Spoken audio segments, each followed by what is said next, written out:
akan mewawancarai salah satu wali kelas yang ada di sekolah SMP 4 Marisa.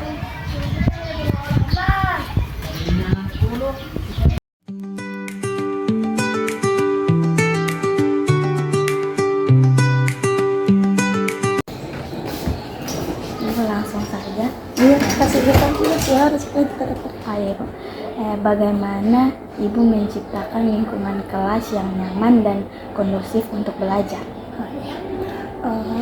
Ruang kelas yang wali kelas ciptakan untuk kenyamanan dalam kondisi belajar itu seperti pagi-pagi sudah sapu, ya sudah dibersihkan, penataan ruangan, kemudian jam masuk siswa ke dalam kelas, makanan pembungkus dibersihkan, sisa-sisa makanan dari hasil jajanan, kulit-kulitnya, pembungkus-pembungkusnya itu sudah dibersihkan supaya nyaman dalam kondisi belajar. Strategi apa yang digunakan untuk menjaga fokus dan perhatian siswa selama pembelajaran? Iya, strategi pembelajaran itu banyak ya. Iya. Strategi pembelajaran itu ada problem solving, ada apalagi seperti petak umpet, ada dalam kondisi permainan, ada game, ada.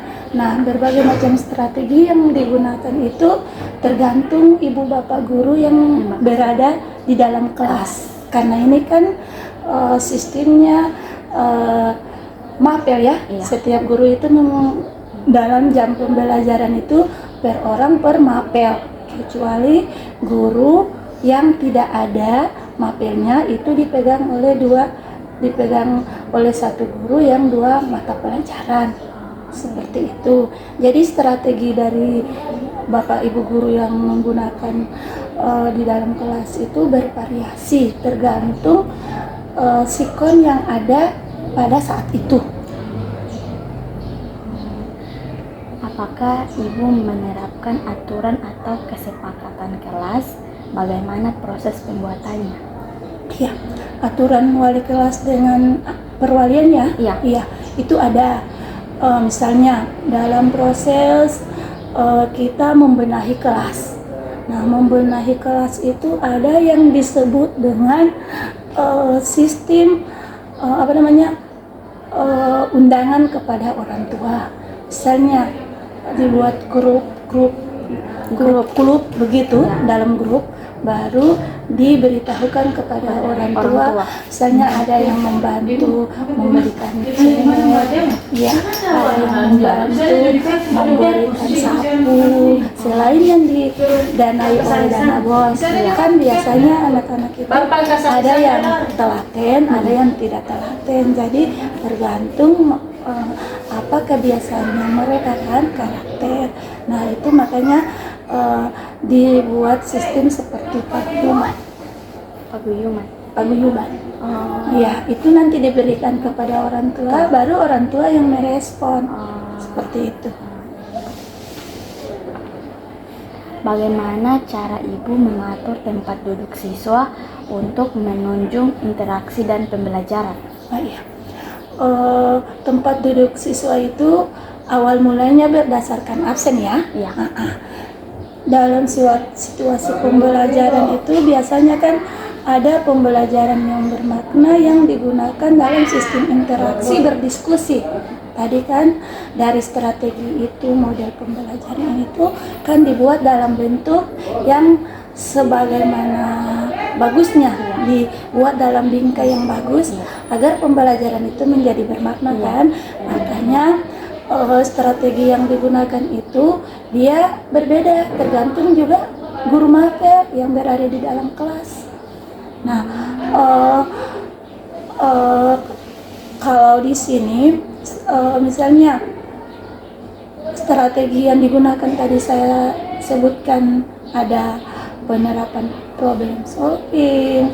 Nah, itu tergantung, ada diskusi, tanya jawab, ada eksperimen. Kalau saya guru IPA itu biasanya ada diskusi, ada eksperimen. Terus setelah pembelajaran ada eksperimen, diskusi, baru ada kesimpulan. Makanya di situ anak-anak dapat berinteraksi dengan baik. Nah, dalam diskusi interaksi itu dibagikan kelompok itu bukan asal ditunjuk.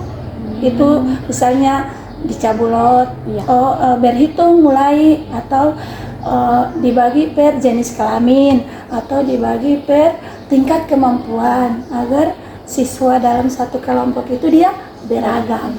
Seperti itu. Apa jenis masalah yang paling sering dialami siswa di sekolah ini?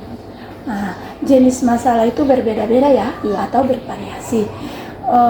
Masalah yang paling utama itu ada yang misalnya sebenarnya sih tidak menonjol, kan mereka sudah dididik, mereka sudah dikasih, maksudnya ini aturan sekolah, tidak boleh, misalnya tidak boleh berkata kotor sesama teman, tidak boleh membullying, ada kan aturan stop, ada kan aturan bagaimana itu membullying, ada undang-undangnya. Makanya kalau berkata kotor, palingan mereka itu bercanda, misalnya menyebut nama orang tua. Sistem mereka itu seperti dari SD kan, apalagi kelas 7 yang paling banyak baku gara, bahasa hari-hari orang sini itu dibilang baku gara orang tua, itu yang paling menonjol. Bagaimana langkah awal yang diambil guru saat mengetahui adanya masalah siswa?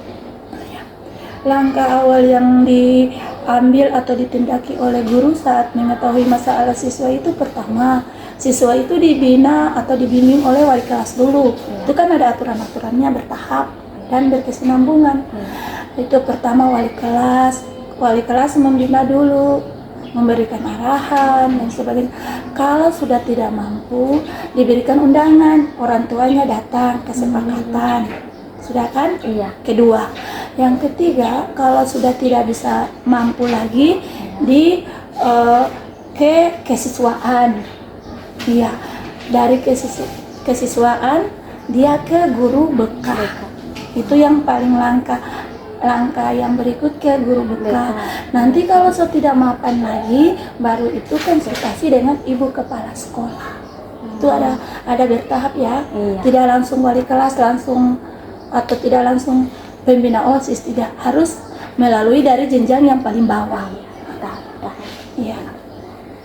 Apakah guru bekerja sama dengan BK bimbingan